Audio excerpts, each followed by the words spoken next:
افغان لوبډلې تېره ورځ په لومړۍ شلوريزه نړیواله لوبه کې امارات لوبډلې ته په خورا ستر توپیر ماته ورکړله.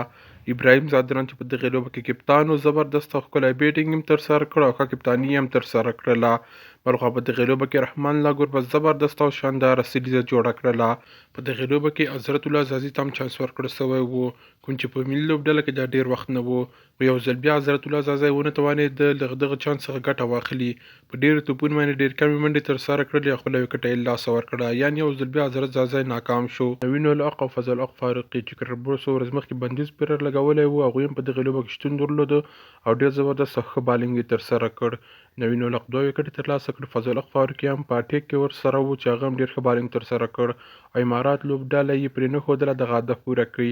نو په دغې لوبه کې نوین الحق او فضل الحق فاروقي هم ډېر زبردست او شانداره بالنګ ترسره کړ، کوم چې د افغان لوبډلې لپاره ښه خبره ده. داسې ښکاري مینهوالو چې د کرکټ بورډ او دغه دریو لوبغاړو ترمنځ چا باندې چې کرکټ بورډ بندیز لګولی و، دغه مشکل حل سوی ده، نو ځکه خو دوی بېرته ملي لوبډلې ته راوستي دي چې دا یوه ښه خبره ده.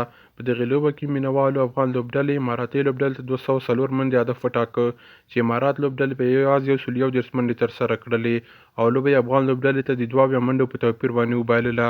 په دغې لوبه کې رحمان الله ګربز زبردست او شانداره سیریزه جوړه کړله چې دا په شلوریزه لوبه کې درېیم افغان لوبغاړی شو چې دغه سیریزه جوړوي. له دې مخکې 2 نورو افغان لوبغاړو سیریزې جوړې کړې ولې چې یو شهزاد محمدي و او بل حضرت الله زازي و.